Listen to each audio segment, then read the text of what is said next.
Tuhan mencari orang bersungguh-sungguh hati Rabbi. Tuhan tahu apa cerita hati saudara.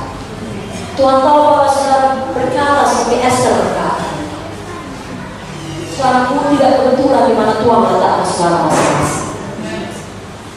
Suatu hari mungkin saudara menghadapi situasi di mana saudara perlu membuat pilihan, maka saudara diam saja mencari aman, atau saudara berani bertindak mengambil resiko demi menyelesaikan panggilan Tuhan.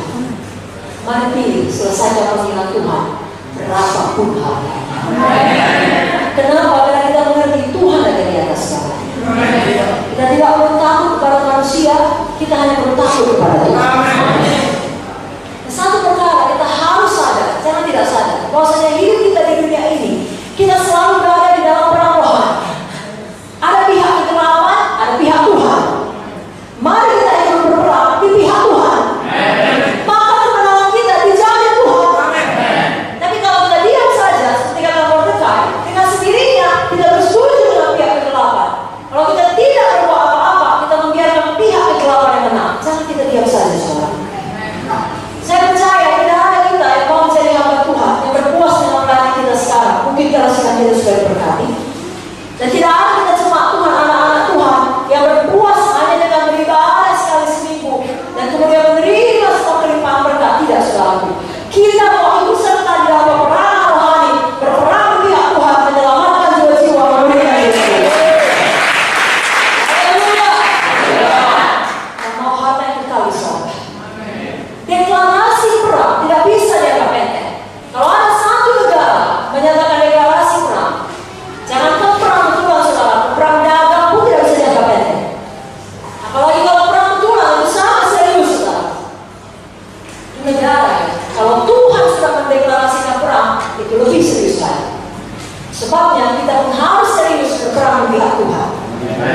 Bukan menonton, bukan berdiri dia. Tidak, saudara. Hakim-hakim 4 ayat 2-3 saya bacakan.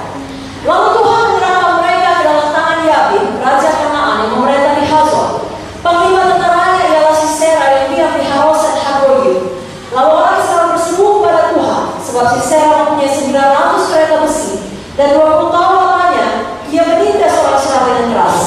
Jadi orang Israel ditindas oleh Yabin dan Sisera selama 20 tahun. Lalu orang Israel ini berseru kepada Tuhan. Lalu apakah respon Tuhan? Bisa dikatakan Tuhan mendeklarasikan perang terhadap Yabin dan Sisera. Kita membacanya dalam Hakim-Hakim pasal selanjutnya, dalam Nyanyian Deborah, Hakim-Hakim 5 ayat 4. Tuhan, ketika engkau bergerak dari Seir, ketika engkau melangkah maju dari daerah Edom, bergoncanglah bumi, tirislah juga langit, juga awan tiris airnya. Saudara, bumi bergoncang artinya gempa bumi, saudara. Kalau gempa bumi, apalagi kalau sampai 9, 10 skala Richter, itu kaki saudara tidak lebih stabil. Lalu dikatakan tirislah langit, awan tiris airnya. Kalau Tuhan berperang, awan berperang, langit pun berperang. Ya, sehingga musuh mereka susah bergerak. Lalu ada kabut yang membuat musuh susah melihat. Ada hujan sehingga kereta musuh terjebak dalam lumpur. Tanahnya becek oleh air hujan. Ayat 5 saya bacakan Hakim-Hakim 5. Gunung-gunung yakni Sinai bergoyang di hadapan Tuhan, di hadapan Tuhan Allah Israel. Gunung-gunung bergoyang, terjemahan aslinya melted, ya, meleleh. Gunung-gunung meleleh. Jadi kalau dulu orang-orang kalau namanya mau bersembunyi ke gunung susah ditemukan. Tapi Tuhan bilang gunung pun meleleh, sehingga musuh-musuh Israel tidak akan berhasil jika mau sembunyi di gunung. Memang tidak ada yang bisa bersembunyi dari Tuhan. Dalam Hakim-Hakim 5 ayat ke-20 dikatakan, dari langit berperang bintang-bintang, dari peredarannya mereka memerangi Sisera. Kalau dulu orang-orang mencari arah, saudara, nggak ada kompas. Mereka melihat petunjuk di langit.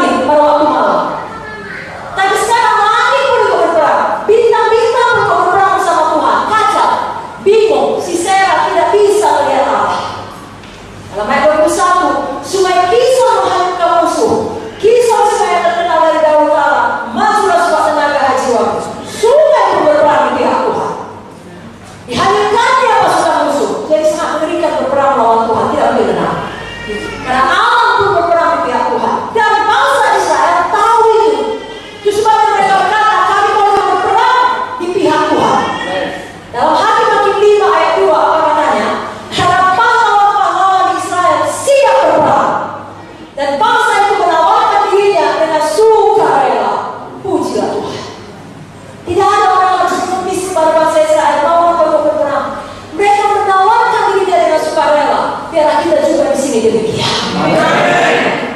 Jangan sampai ada orang semua puji kita, ayo orang menginjil, ayo orang menjuli, bahkan modis. Saudara yang menawarkan diri saudara untuk melayani. Kebenaran kita mengubahkan saudara. Kasih Kristus menggerakkan saudara. Kuasa Tuhan memberkati saudara.